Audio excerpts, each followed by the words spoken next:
Louvado seja o nome do Senhor. A paz do Senhor, igreja. A paz do Senhor, igreja.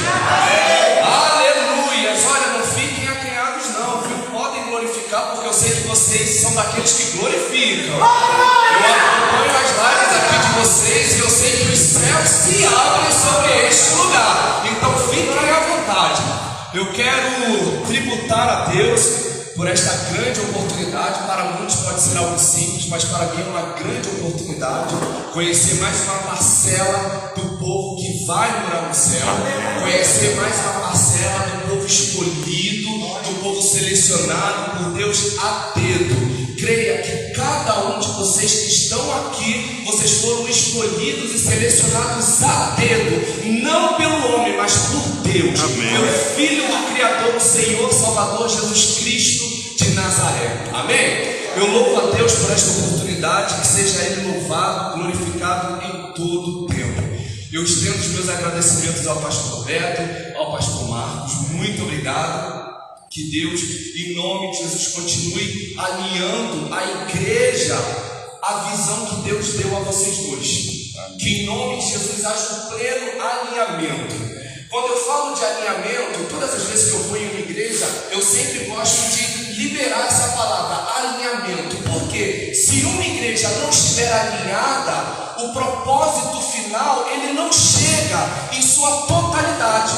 E para que vocês possam entender, vocês vão compreender um pouco melhor. Existem algumas cidades, um pouco mais para o interior, que o sistema de saneamento é muito precário, né? Então não tem água potável, não tem encanamento, enfim. Então os prefeitos, os governadores, as pessoas um pouco mais abençoadas, né, financeiramente, elas se reúnem e compram aí uma quantidade de canos para que a quilômetros afora a água possa chegar até uma determinada região. Se um desses canos estiver desalinhado, a água pode chegar, mas não vai chegar na quantidade necessária.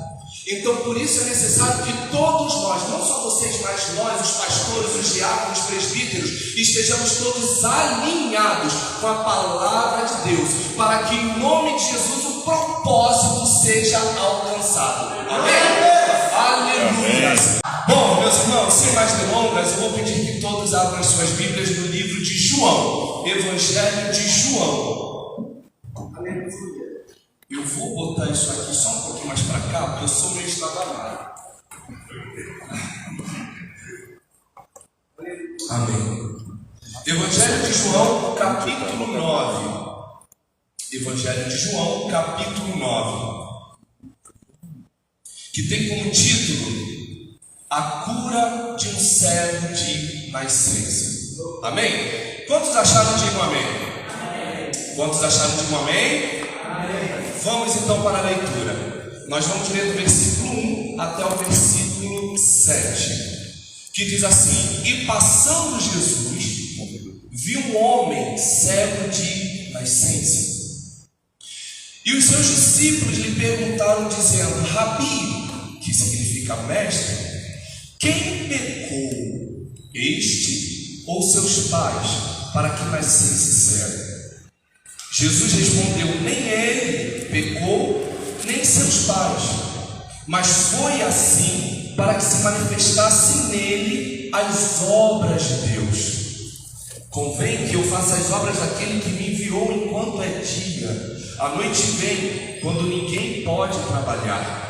Enquanto estou no mundo, sou a luz do mundo.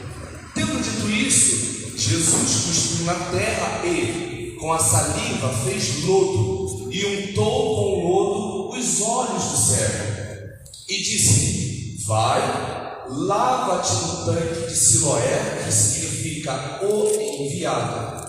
Foi, pois, e lavou-se, e voltou vendo. Glória a Deus. Aleluia. Se voltou vendo. Se eu fosse você, eu já começava a glorificar. Amém. Eu já começava a glorificar, porque isso aqui, ele atesta verdadeiramente um grande milagre. O cego de nascença voltou vendo. Aleluia. Eu sei que já foi orado aqui, mas vamos orar novamente, para que em nome de Jesus, cada vez mais, Deus possa ser entronizado no nosso meio. Amém?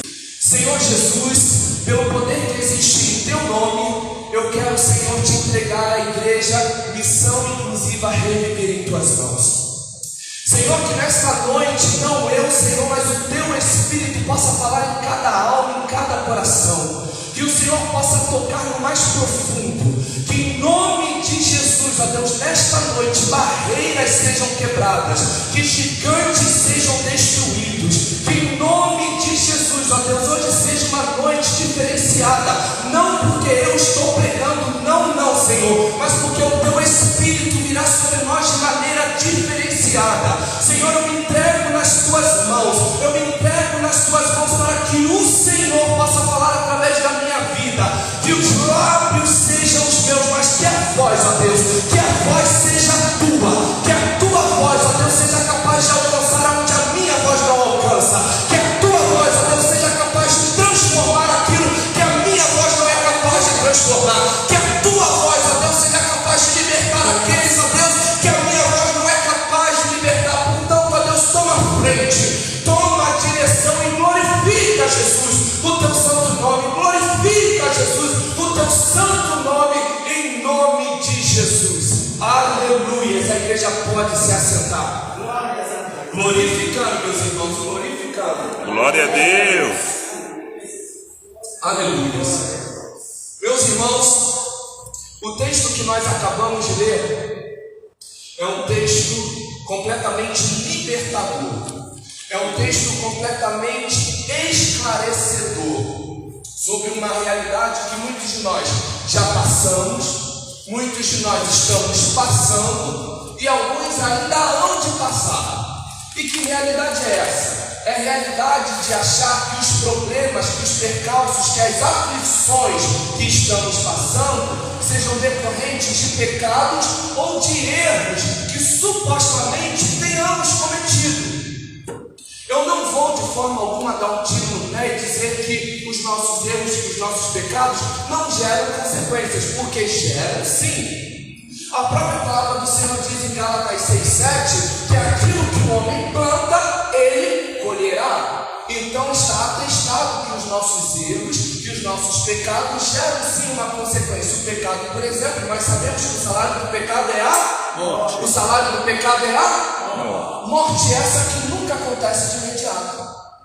A morte espiritual, diferente da morte física, ela acontece de maneira gradual. A morte física, levada por um acidente, levada de repente por algum problema de saúde cardíaco, neurológico, ela pode acontecer de imediato. Eu posso estar pregando aqui agora e do nada eu morrer aqui por um acidente. Mas a morte espiritual não. A morte espiritual, ela é gradual. A morte espiritual, ela vai acontecendo aos poucos. A pessoa vai perdendo a sensibilidade espiritual. Ela vai perdendo a sensibilidade de identificar a voz de Deus. Ela vai perdendo o prazer de estar na presença, o prazer de estar na igreja. O caminhar com Cristo vai se tornando pesado, vai se tornando um jugo muito pesado. Ela perde o prazer de estar aqui. Quando está, ela acaba vendo defeito em tudo. É o som que está alto, são os músicos que estão desafinados, é o ar que não está ligado, é o ventilador que está em cima. Então ela não se dá conta que tudo isso já faz parte de uma morte espiritual que está acontecendo de maneira gradual. Meu Deus. Então eu não posso de forma alguma seguir com essa palavra sem de fato confirmar e reforçar que os nossos erros, que os nossos pecados, sim, eles geram consequências. Não é o foco dessa palavra, mas eu não posso seguir e simplesmente não explicar para vocês o peso das consequências que cada um de nós vamos colher futuramente diante das nossas ações. Amém? Amém. Aleluia. Essa palavra, ela vem justamente para quebrar. Essa palavra, ela vem justamente para eliminar esse conceito de que todos os problemas que estamos passando são derivados de erros nossos. A palavra fica muito clara. Como nós lemos, o problema que o servo estava enfrentando não era causado por um pecado dele ou por um pecado dos pais. Nós vamos detalhar isso um pouco mais para frente. Mas isso aconteceu para a glória de Deus. Isso aconteceu para a glória de Deus. Amém? Talvez você esteja se perguntando: o problema que eu estou passando, meu Deus do céu, o que está acontecendo? Eu não entendo a gente acaba indo para aquele checklist dos pecados, né? A gente fala assim: Senhor, eu não estou pecando, eu não estou errando, eu não estou mentindo, eu não estou roubando, eu não estou adulterando, eu não estou me prostituindo, eu não estou mentindo para o pastor, eu não estou transgredindo com nenhum irmão, com nenhuma irmã. Então por que é que eu estou passando por estas aflições? Existem pessoas que chegam a bater no peito e dizer: eu não aceito o que eu estou passando porque eu sou dizimista fiel. Como se ser dizimista fiel, como se ser ofertante ou atuante diretamente na obra fizesse de nós pessoas completamente exclusas de sermos atingidos pelos problemas da vida, e esquecemos que é justamente diante dos problemas que o Senhor aperfeiçoou o poder dele através das nossas vidas, e o nome dele é glorificado. Aleluia. É glorificado. Aleluia. Glória a Deus. A palavra do Senhor diz no versículo 1 que Jesus estava passando.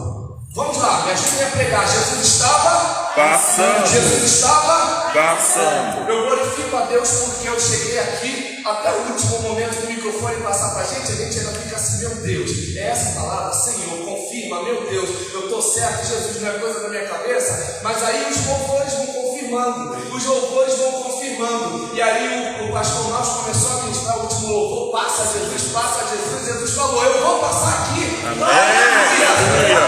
Eu vou passar com poder e autoridade. A palavra de Jesus estava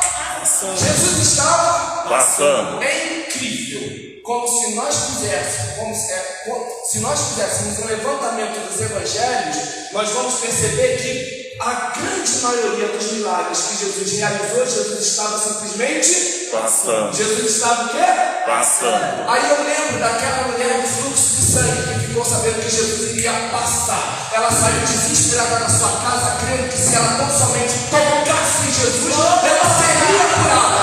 Aleluia, e assim aconteceu. Eu também lembro do nosso irmão Zaqueu, que ficou sabendo que Jesus iria passar. Aleluia, Zaqueu então saiu da sua casa, ele foi até onde Jesus iria passar, mas nós sabemos que Zaqueu é de baixa estatura. Zaqueu ficou desesperado, ele falou: como que eu vou fazer para ver Jesus? E agora a multidão não deixa. Zaqueu então vê uma figueira, sobe na figueira, e quando ele está lá em cima, Jesus passando, Jesus olha e fala: Zaqueu, desce, porque hoje ele convém repousar na tua casa.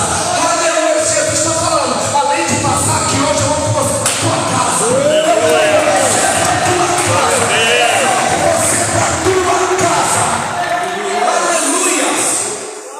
Eu vou com você para a sua casa porque existem situações que só eu posso resolver. Eu vou com você para a sua casa porque existem situações que estão travadas, mas quando eu colocar o pé na tua casa, tudo vai destravar. Jesus está falando: eu estou passando, eu vou com você. Aleluia, aleluia, aleluia. Não importa onde você mora, Jesus vai voltar com você. Aleluia. Jesus então passando, ele viu um homem, mas ele não viu um homem qualquer. Ele viu um homem cego. Mas ele não viu um cego qualquer. Ele viu um cego de nascença. Um cego de nascença, se eu pudesse imaginar, né, no dicionário, do lado de um cego de nascença, certamente o significado seria impossibilidade, impossível.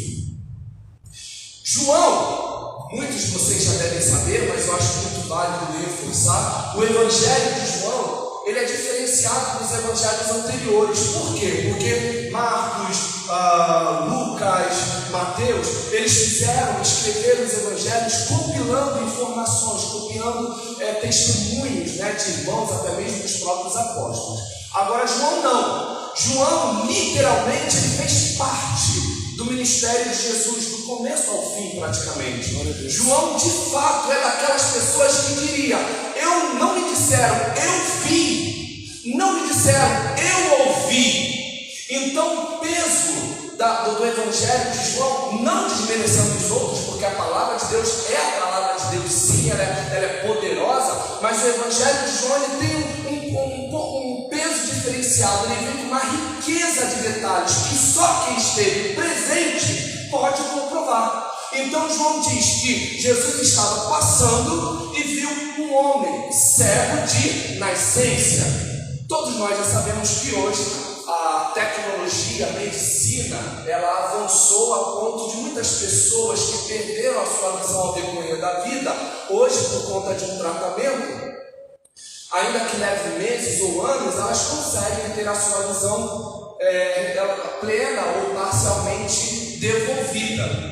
Só que um cego de nascença, até hoje, nos dias de hoje, é algo completamente impossível.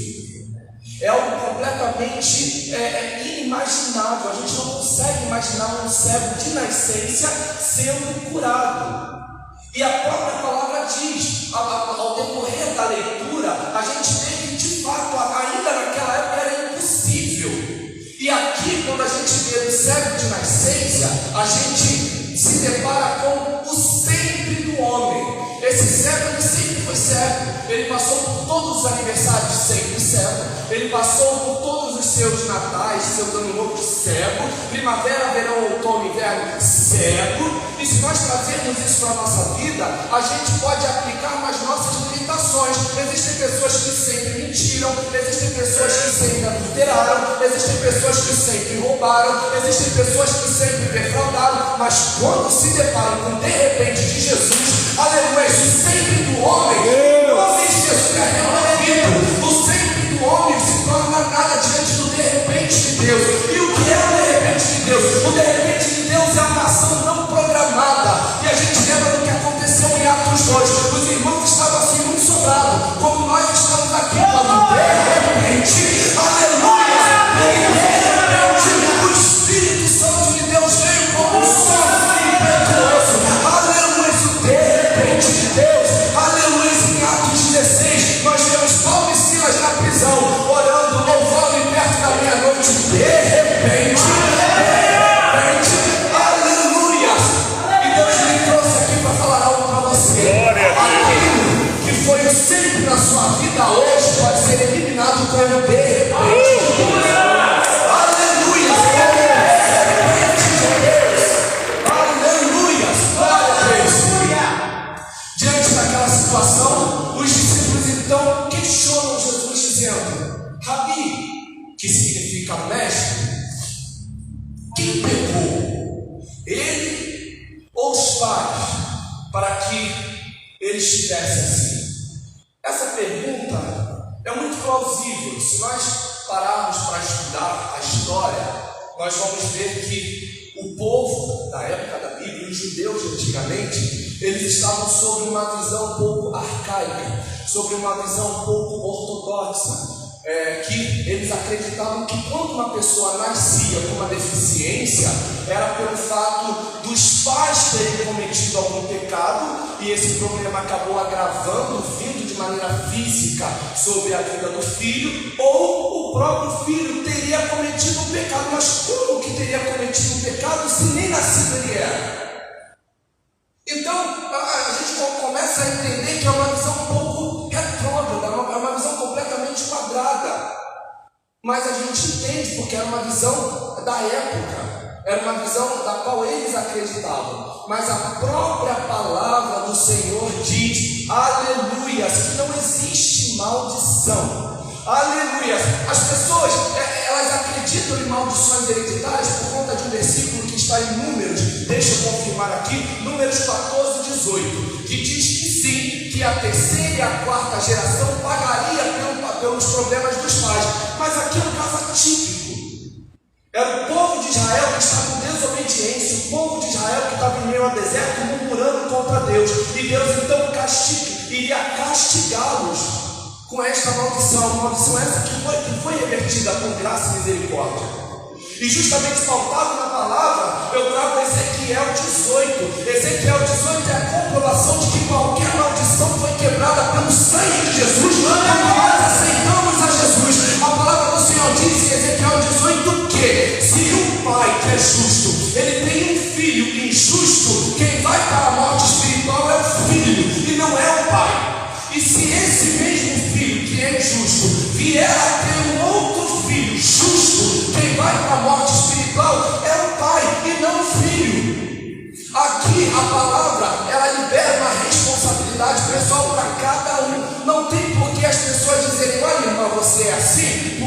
seu avô. Meu irmão, você é assim por conta da sua mãe, porque a sua mãe antigamente era da religião tal, da religião A, da religião B. Então você é assim por conta de uma maldição. Quando vocês ouvirem isso, vocês têm que estar repreendido em nome de Jesus, porque quando eu aceitei Jesus na minha vida, toda maldição foi quebrada pelo sangue vertido na cruz.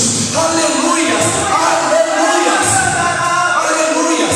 A própria palavra do Senhor diz que o nosso Senhor e Salvador Jesus Cristo se fez maldição por nós. Então não tem por que nós aceitarmos palavra de maldição, de abominação em nossas vidas, quando a palavra nos dá o respaldo de que Jesus ele veio para nos trazer a vida, para nos dar a vida, e uma vida em abundância, uma vida em liberdade. Aleluia! Glória a Deus! Aleluia, Senhor Jesus! Jesus então responde dizendo: nem ele, nem os pais, mas se fez assim, para que se manifestasse nele a glória de Deus. Aleluia! E aqui Jesus, de maneira clara, com maestria, explica exatamente que todo aquele problema que aquele homem passou a vida toda não era para tão somente a vergonha dele, não, mas era para a glorificação do nome do Senhor. Talvez, como eu já mencionei, eu vou repetir, vocês tenham vindo aqui hoje para esse culto de oração com diversos questionamentos. Senhor, eu estou passando por isso, me ajuda. Senhor, eu estou passando por este levante. O mar está fechado, o teto está de bronze, Golias está vindo me afrontar constantemente. Mas em nome de Jesus, Jesus está liberando uma palavra sobre nossas vidas. Não é para a nossa vergonha, é para a glória de Deus, para que o poder de Deus seja manifesto em nossas vidas e o nome dele seja glorificado. E daqui a gente já faz uma ponte para João 11. João 11 conta a história de Lázaro. Marta, Maria, irmã de Lázaro, manda um mensageiro até Jesus para dizer que aquele a quem Jesus amava estava enfermo. Jesus não estava na Judéia. Jesus ele foi para uma região chamada Pérea, que fica ao norte do Rio Jordão. Então quando o mensageiro chega até Jesus, que passa a informação, Jesus simplesmente diz: esta enfermidade não é para a morte, mas é para a glória de Deus, para que o Filho de Deus seja glorificado, seja glorificado. Aleluia! E talvez, com o passar do tempo, a gente veja essa palavra como uma palavra motivacional.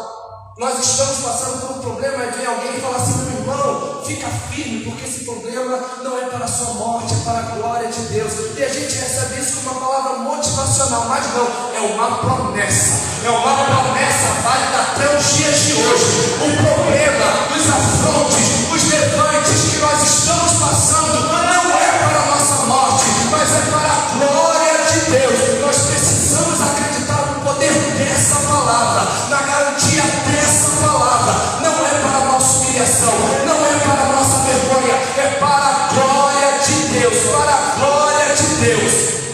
E por que para a glória de Deus?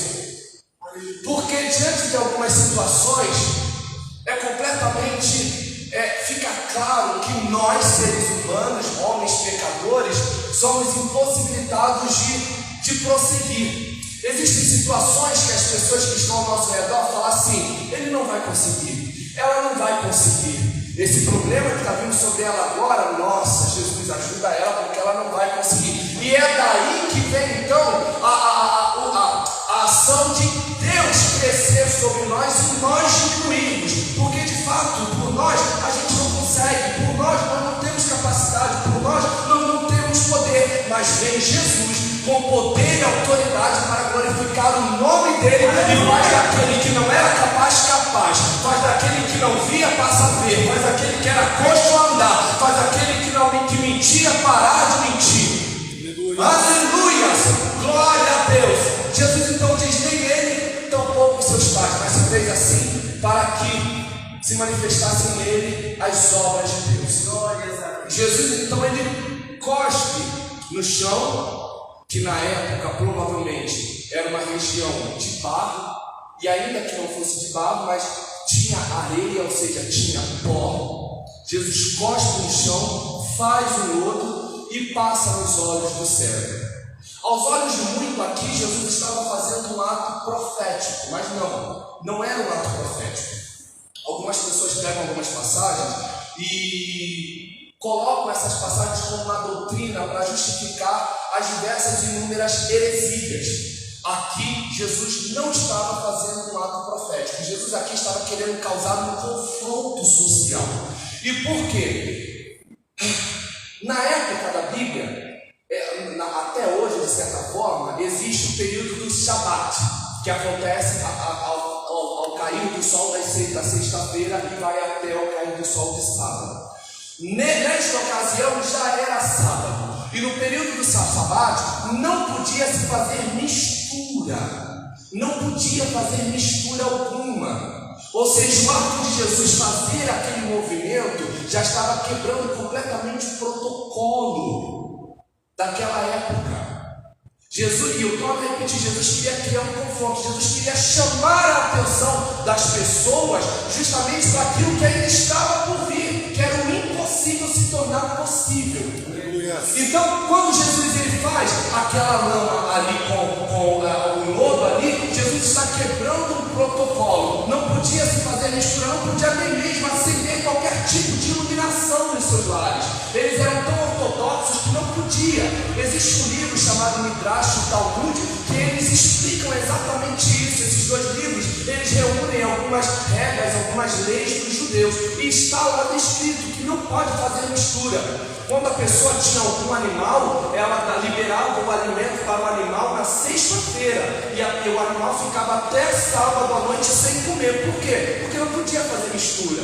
E Jesus veio ali e fez a mistura para quebrar o protocolo, para dizer, em cima de qualquer protocolo está a lei do amor. E eu preciso liberar o meu amor sobre o meu filho, sobre o necessitado. E talvez nós estejamos no meio de diversos protocolos. Você não pode porque você é assim, você não pode porque você é assado, você não pode porque você é diferente. Mas Jesus está dizendo, sobre o meu amor nós podemos todas as coisas. Aleluia, o meu amor ele é libertador, o meu amor ele é renovador. Aleluia, Jesus ele estava ali naquele momento, ele teria de aproveitar aquele momento, ele não poderia simplesmente por ser sábado, por ser um momento de Shabat, ele não poderia deixar de fazer aquilo. Não, Jesus aqui estava dizendo, antes que o sábado fosse sábado, eu sou o Senhor. Amém. Antes que o sábado fosse sábado, eu já estava reservado para morrer na cruz. Então não é o sábado que vai limitar a manifestação do meu poder. Aleluia. E nós teimamos em imitar, o poder de Deus. Por exemplo, dia de domingo, a gente costuma dizer que é um culto de louvor e adoração. Mas não, dia de domingo é um culto ao Senhor. E no culto ao Senhor a libertação, a restauração. No culto ao Senhor a avivamento. Aleluia! Deus ele não fica preso a protocolos. Nós aqui, infelizmente, nós tendenciamos a colocar Jesus numa caixinha, mas o Espírito de Deus ele é livre. Ele age quando ele quer, como ele quer, na hora que ele quer. Aleluia! Glória a Deus! Jesus então ele encosta no chão, e quando ele encosta no chão, ele faz um lodo e passa nos olhos do cego. Aqui, Jesus estava no presente momento, unindo o passado com o futuro. E por quê? Quando Jesus ele encosta no chão e passa a lama nos olhos do cego, era Jesus dizendo, eu tenho propriedade para refazer, porque eu sei como refazer. Eu estive presente no Gênesis 1:26, quando o Pai disse, façamos quem? Façamos eu Pai, façamos eu Filho, façamos eu Espírito Santo de Deus. Então eu tenho propriedade para devolver a visão, eu tenho propriedade para refazer, para consertar, para reajustar. Eu tenho propriedade e eu tenho poder, porque quando a terra ainda era sem forma e vazia, eu já era o verbo que me fiz carne. Aleluia, essa missão é liberar por amor a todos vocês. Aleluia, aleluia. Então aqui a gente vê Jesus reunindo o passado com o futuro. O passado já foi explicado, e o futuro? O futuro é quando Jesus diz ao cego, vá até o tanque de Siloé, que significa o enviado. E quem é o enviado? Jesus. Quem é o prometido? Jesus. Quem é o Messias? Jesus. Aqui era Jesus dizendo: eu estou te explicando como foi o passado, mas a partir de agora aprenda que existe um único caminho, e o caminho se chama Jesus. Existe uma única porta, e a porta se chama Jesus. Existe um único caminho, que se chama Jesus Cristo de Nazaré. Muitos tentam colocar diversos e inúmeros caminhos, mas somente Ele é o caminho, é a verdade e é a vida. Glória a Deus. Aleluia, glória a Deus, aleluia, Jesus. O servo então vai até o tanque de Siloé, se lava e volta vendo, para a glória de Deus. O céu de nascença, com um simples lodo, mas não era um simples lodo, era um lodo que foi passado pelas mãos do Salvador. Ele voltou vendo. Aleluia! E quando ele volta vendo, se você leu o texto, e eu peço inclusive que futuramente você leia todo esse texto em casa, quando você tiver uma oportunidade, esse texto ele é revelador. Por quê? Quando ele volta vendo, algumas pessoas dizem assim entre elas: não é aquele cego que mendigava? E outros diziam assim: sim, é ele. Outros diziam: não, eu acho que não. É até parecido. E por que eles diziam que era o servo de nascença? Então é impossível que ele voltasse a ver. E quando ele ouve isso, ele diz: não, sou eu. Um homem chamado Jesus passou um outro e eu passei a ver. Daí então aquelas pessoas, elas não aceitam, porque se você parar para ver a nossa vida hoje, não é diferente. Quando a gente passa a ter uma visão que Jesus dá para a gente passa a ver o que os outros não veem, nós somos criticados, nós somos apedrejados. Quando Deus mostra para a gente aquilo que Ele não dá para mais ninguém, ou não dá para a maioria, as pessoas começam a apedrejar, como se nós fôssemos os hereges. Mas não, Deus nos abençoou com uma visão, Deus abriu os nossos olhos, Deus abriu o nosso entendimento. E daí Ele fica feliz, contente, as pessoas começam a ficar revoltadas com aquilo, pegam Ele e levam até os fariseus. Diante dos fariseus ele passa por um interrogatório: quem te curou? Por que te curou? Como ele fez? Da onde ele vem? Quem ele é? Como ele fez? E ele simplesmente diz: um homem chamado Jesus me curou. E diante de tantos interrogatórios, eles perguntam: mas quem exatamente ele é? Ele diz: olha, eu não sei, mas por mim, ao meu ver, ele é um profeta.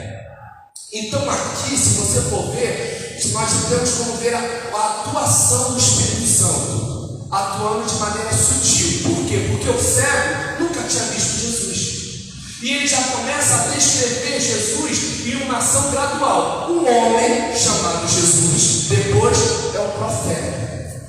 Depois, ainda sendo interrogado, ele diz: não, é um mestre. Ou seja, um homem chamado Jesus, um profeta, um mestre. Aleluia! Até que no versículo 33, de tanto ser interrogado, ele diz: não, só pode ser de Deus, ele só pode ser o próprio Deus. Para fazer o que ele fez, fazer o que homem nenhum foi capaz de fazer, ele só pode ser o próprio Deus. Aleluia, glória a Deus. Existem coisas na nossa vida que somente o próprio Deus pode fazer. Meus irmãos, todas as coisas cooperam para o bem daqueles que amam a Deus. Todas as coisas. É incrível como ao decorrer da nossa vida nós esquecemos por conta do peso dos problemas, mas todas as coisas cooperam para o bem daqueles que amam a Deus. Talvez você possa me perguntar: mas Joey, eu estou desempregado há meses. Como é que você vem me dizer que Deus vai ser glorificado na minha situação? Meu irmão, você vai ser glorificado, Deus vai ser glorificado não apenas quando a porta abrir. Deus vai ser glorificado quando as pessoas olharem para a sua vida e verem que mesmo com a porta fechada, o pão de cada dia não faltou. Aleluia! Talvez você esteja com um laudo irrevogável na sua frente e esteja dizendo: meu Deus, como que Deus vai ser glorificado na minha vida? Vai ser glorificado porque o médico disse: você vai ter 3 meses, você vai ter 1 ano, você vai ter 2 anos, e já faz 6 anos, 10 anos que você está de pé, glorificando o nome do Senhor. Aleluia! Aleluia! Glória a Deus! E para finalizar com chave de ouro, nós não podemos esquecer do que aconteceu na vida de Jó. Jó é o ápice. É o ápice do esclarecimento esclarecimento de que tudo aquilo que acontece em nossas vidas é com a autorização, é com a permissão de Deus. Nós costumamos repreender o inimigo, de fato, nós devemos sim repreender o inimigo. Nós costumamos maldizer Satanás, e sim, nós devemos maldizer Satanás, sim. Mas nós precisamos entender que tudo aquilo que acontece em nossas vidas, até mesmo as ações de Satanás, são com a permissão de Deus. Para quê? Para que o nome do Senhor seja glorificado. Aleluia! Satanás vem e fala para Deus.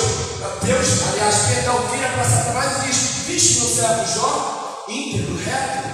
E Satanás vira para Deus e fala: também o Senhor, conjecturando, o Senhor faz tudo por ele, o Senhor dá tudo o que ele quer, o Senhor responde às necessidades dele. Daí então Deus fala: então tudo bem, toca então nas áreas da vida dele, só não toca na alma. A alma não. E por que Deus disse na alma não? Porque existe um provérbio que diz que o corpo que se abate, o espírito sustenta. Então, independente das circunstâncias que nós estejamos passando, se a nossa fé estiver fortalecida na palavra de Deus, nada do que aconteça ao nosso redor será capaz de nos abalar. É por isso que o salmista diz em Salmo 91, versículo 7: 1000 cairão ao teu lado, 10.000 à tua direita, mas tu não será atingido. Ali o salmista está dizendo: enquanto a minha fé estiver inabalável, enquanto a minha fé estiver voltada na palavra, aconteça o que acontecer, nada será capaz de abalar a minha vida espiritual, a minha fé em Jesus. Eu creio. Daí então o diabo toca em todas as áreas ali de Jó, sem tocar na alma, é claro, e Jó se mantém reto, Jó se mantém íntegro, e o nome do Senhor foi glorificado para a glória dele. E Deus hoje está contando comigo, Deus hoje está contando com cada um de vocês, para que nós possamos entender que tudo faz parte de um processo. E que processo é esse? É alcançarmos o propósito de glorificarmos o nome do Senhor. Nós não somos inabaláveis, os problemas virão sobre as nossas vidas, desemprego vai vir sobre a nossa vida. Como eu mencionei, não é pelo fato de nós sermos dizimistas que amanhã ou mais tarde nós estaremos livres de sermos demitidos. Nós em algum momento seremos desligados, em algum momento, infelizmente, algumas situações de saúde virão sobre as nossas vidas, mas é exatamente nesses momentos, o louvor pode, fique à vontade, é exatamente nesse momento que Deus será glorificado, porque as pessoas vão olhar para nós e vão ver Jesus. Deus ele vai utilizar exatamente a nossa vida como uma estratégia, como um caminho para que essas pessoas possam chegar até Ele. E para que Ele possa alcançar a vida de cada uma delas. Amém?